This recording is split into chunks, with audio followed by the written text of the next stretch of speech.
Hello students. तो बच्चों, हम लोग प्रीवियस क्लास में हम लोगों ने ओम्स लॉ के बारे में पढ़ा, रेजिस्टेंस के बारे में पढ़ा।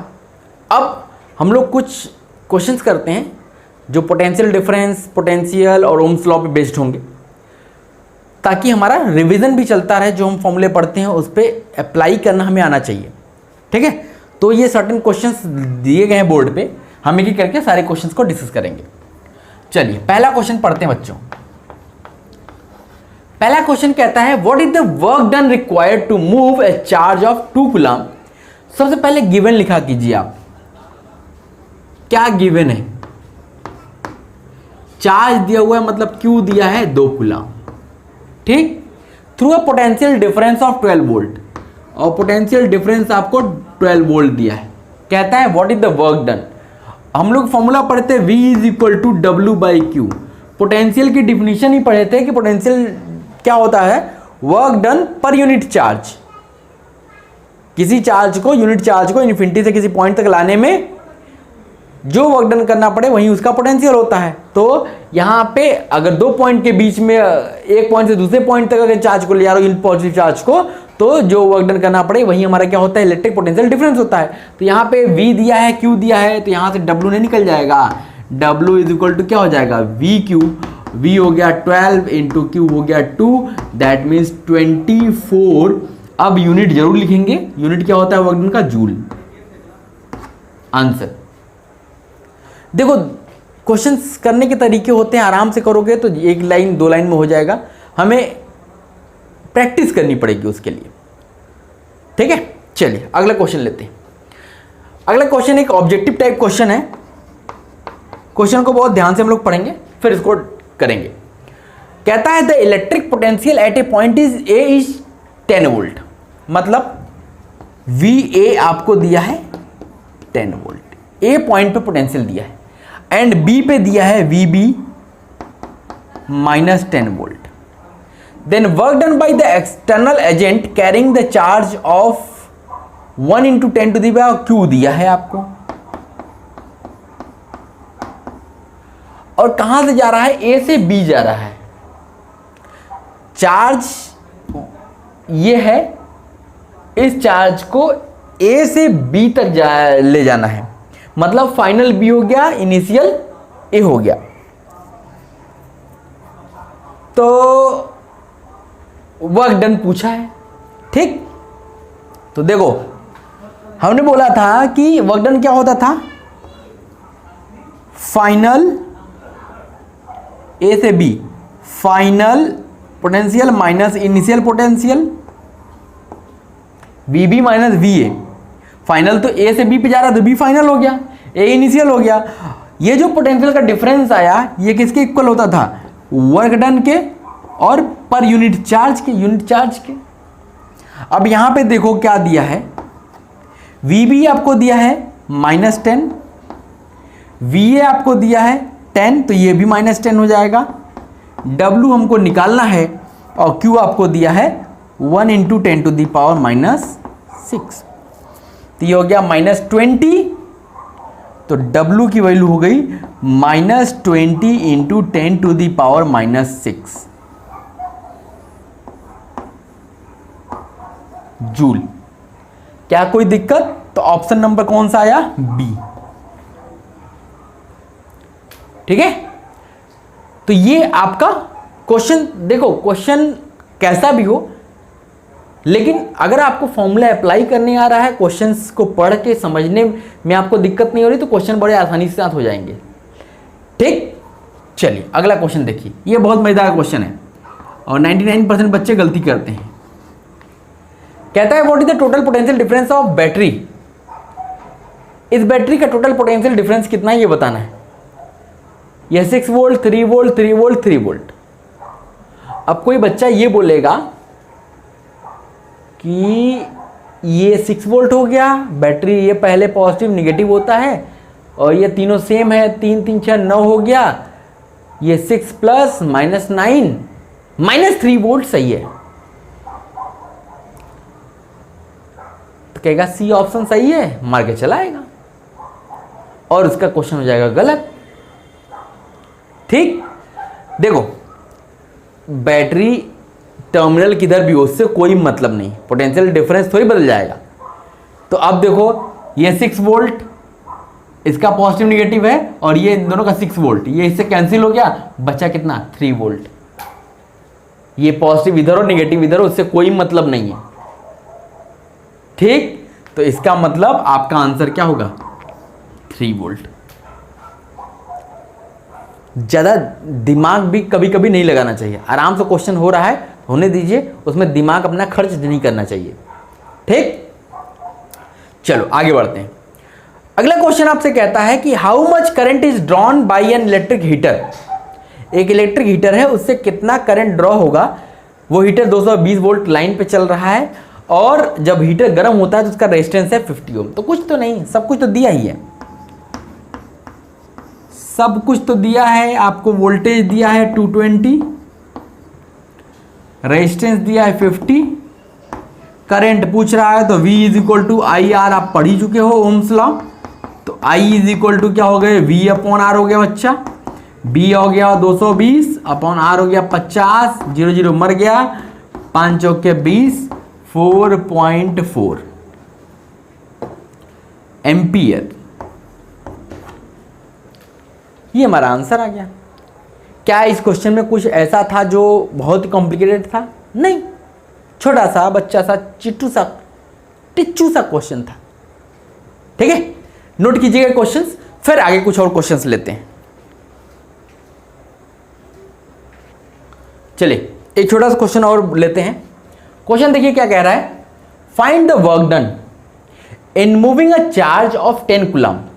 एक 10 कूलम चार्ज है, उसको मूव कराना है थ्रू अ रेजिस्टेंस ऑफ 2 ओम, 2 ओम का रेजिस्टेंस है, और 10 सेकंड के लिए। देखो यहां पे टाइम दिया है, पहले लिखते हैं क्या क्या दिया है। Q आपको दिया है 10 कूलम, रेजिस्टेंस दिया है 2 ओम, टाइम दिया है 10 सेकेंड। आपसे पूछा क्या है W, वर्क डन। अब देखो इस फॉर्मूले को देख के तो आपको कुछ कॉम्प्लिकेटेड टाइप का लग रहा होगा, लेकिन हम लोग थोड़ा पेशेंस रखते हैं। देखो W निकालना है, W का फॉर्मूला हम लोगों ने क्या पढ़ा है, हम लोगों ने पढ़ा है V is equal to W by Q पढ़ा है। Potential work done per unit charge होता है, तो यहां से हम लोगों ने निकाला W, हमें W निकालना है, तो ये तो V Q हो गया। अब V तो नहीं दिया है, तो इस V को निकालने के लिए, और ठीक V निकालना है, Q दिया है। अब देखो एक चीज और दी गई, T दिया है, Q दिया है। Q और T से कुछ और निकाला जा सकता है क्या? याद करो,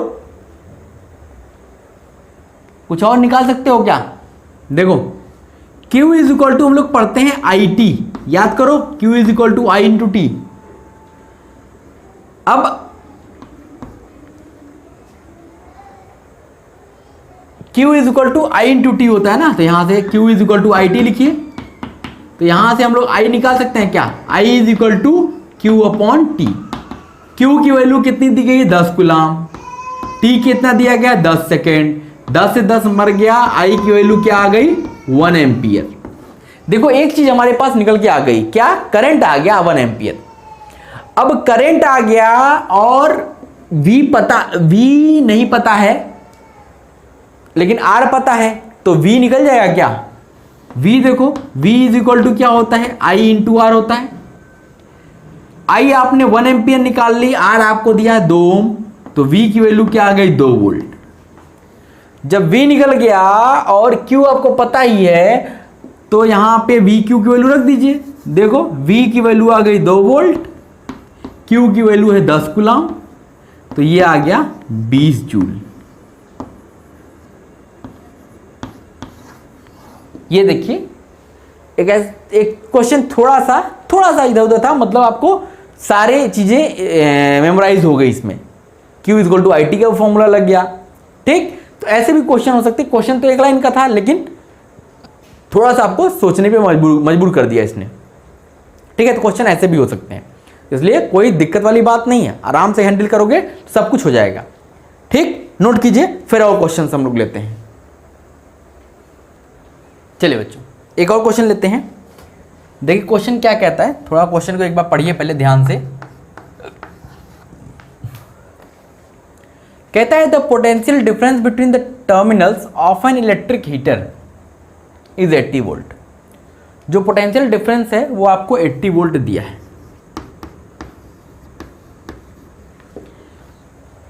when it draws a current of 4 ampere, current कितनी ड्रॉ कर रहा है? 4 ampere from the source. What current will the heater draw? कह रहा है कितनी करंट ड्रॉ करेगा if the potential difference increases to 120 volt.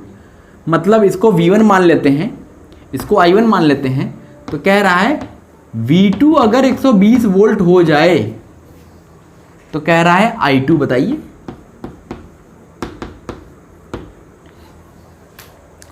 ठीक, तो देखो आपको पहला केस दिया है कि V1 80 वोल्ट है तो करंट I1 4 एम्पियर दिया हुआ है। तो आप जानते हो कि V1 is equal to I1R। Resistance तो चेंज होगा नहीं, तो यहां से अगर हम रेजिस्टेंस की वैल्यू निकाल लें तो रेजिस्टेंस की वैल्यू हो जाएगी V1 अपॉन I1। ये V1 हो गया 80, I1 हो गया 4, तो R की वैल्यू तो आ गई आपकी 20 ओम। ठीक, ठीक है भाई। अब यहां से देखो, यहां से अगर इसमें ओम्स लॉ लगाते हैं तो V2 is equal to I2R होगा, क्योंकि रेजिस्टेंस तो सेम वायर तो अभी वही है, तो R तो चेंज होगा नहीं। तो अब यहां से अगर हम I2 की वैल्यू निकालें, ये क्या हो जाएगा? V2 अपॉन R हो जाएगा। V2 की वैल्यू गिवन है आपको, V2 की वैल्यू गिवन है 120 और R अभी आपने निकाला है 20, तो करंट कितनी होगी उस टाइम पे? 6 एम्पियर की।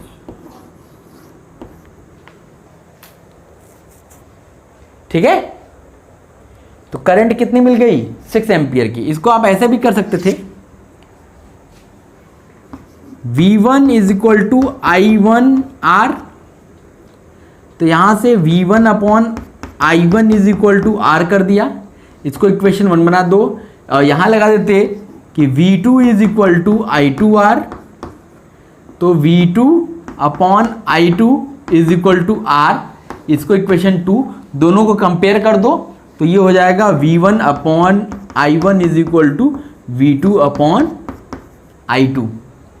तो यहां से अब आप I2 की वैल्यू निकाल लेते, I2 की वैल्यू हो जाती V2 upon V1 into I1। तो इस तरीके से भी आप निकाल लेते तो भी आंसर मिल जाता आपको। जैसे इच्छा करे वैसे करिए, बस करने का तरीका सही होना चाहिए, उससे मतलब है। ठीक, कैसे कर रहे हैं इससे मतलब नहीं है, सही तरीका होना चाहिए, आंसर आपका आना चाहिए। ठीक, समझ में आ गई? नोट कीजिएगा।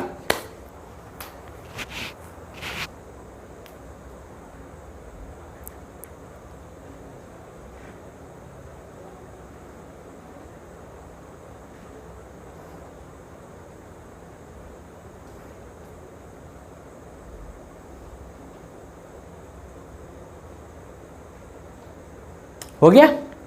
नोट कीजिए। चलो बच्चों, अगला क्वेश्चन लेते हैं।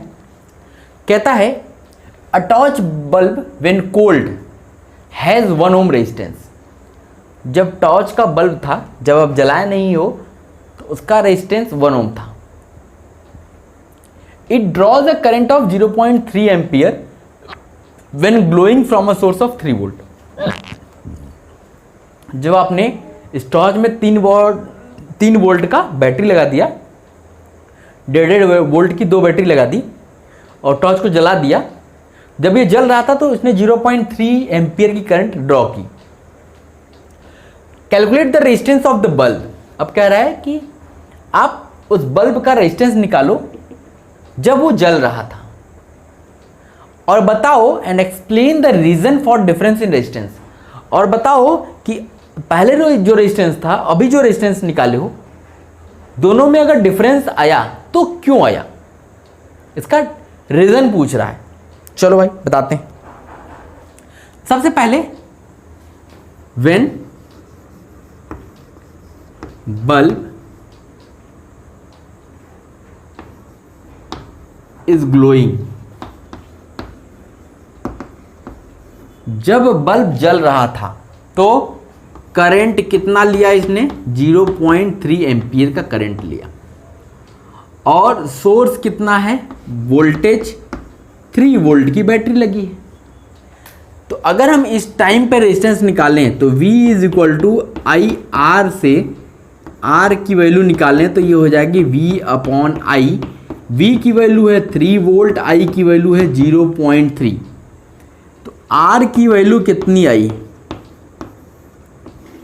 10 ओम आ गई। अब देखो पहले उस बल्ब का रेजिस्टेंस, जब बल्ब ठंडा था तो रेजिस्टेंस था 1 ओम।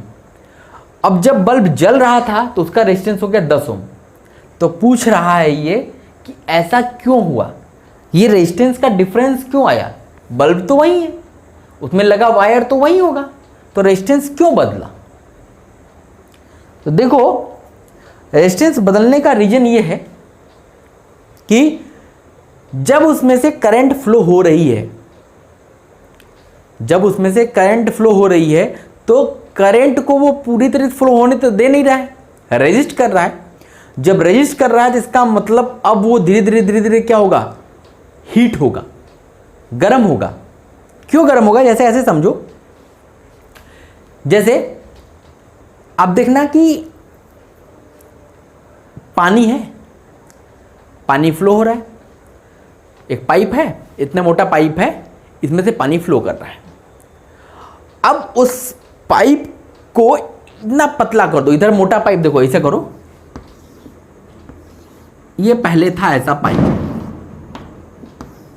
ऐसा पाइप था, ठीक, इधर से पानी निकला, इधर से गया, इधर से निकल गया, ठीक, बड़े आराम से जा रहा था। अब हमने क्या किया,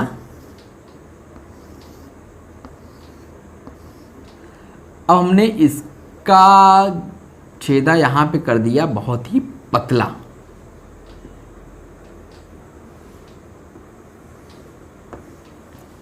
ठीक। तो अब जो पानी जाएगा, अब ये बहुत ही रेजिस्ट करेगा ना, पूरे पानी को जाने नहीं देगा, धीरे धीरे भेजेगा।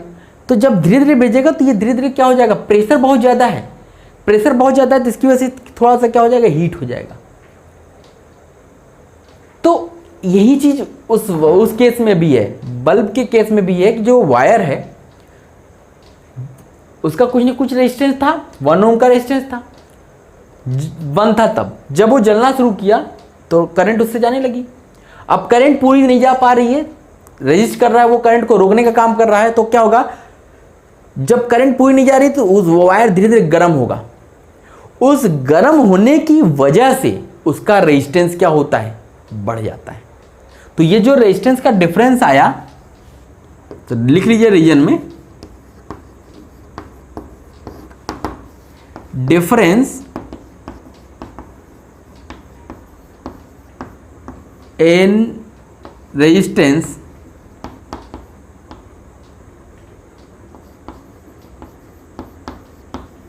Is due to heating, heat होने की वजह से ये डिफरेंस आया है, ठीक है। तो ये हमारा था, ये हमने कुछ सर्टेन क्वेश्चंस आपको कराए ताकि आपका जो पढ़ते चले जा रहे हैं आप पीछे, उसको रिवाइज होता जाए और अप्लाई करना सीखिए आप। क्वेश्चंस तो कर तो लेंगे ही आप, लेकिन एक टाइम लिमिट में उसको करना, और जब तक आप जितनी ज़्यादा प्रैक्टिस करोगे उतना ही आसानी से क्वेश्चंस होगा।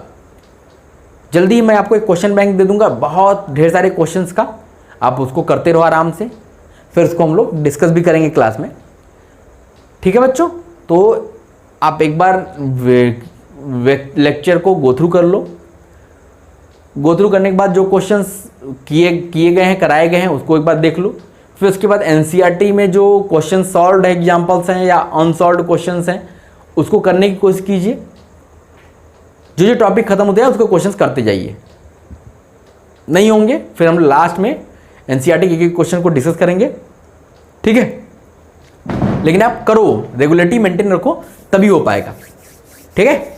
चलो बच्चों, तो अगली क्लास में हम लोग मिलेंगे अगले नए टॉपिक के साथ। अब हम पढ़ेंगे फैक्टर्स अफेक्टिंग द रेजिस्टेंस। कौन कौन से फैक्टर रेजिस्टेंस को अफेक्ट करते हैं उनके बारे में पढ़ेंगे, ठीक। फिर उसके बाद series combination of resistances, parallel combination of resistance, फिर heating effect of electric current, बहुत सारी चीज़ें हैं, हम लोग धीरे धीरे आराम से पढ़ेंगे, ठीक। जल्दबाजी नहीं है, जो पढ़ें सॉलिड पढ़ें, मेन हमारा मोटो ये है, ठीक है। चलिए तो अगली क्लास में मिलते हैं बच्चे, ओके, थैंक यू।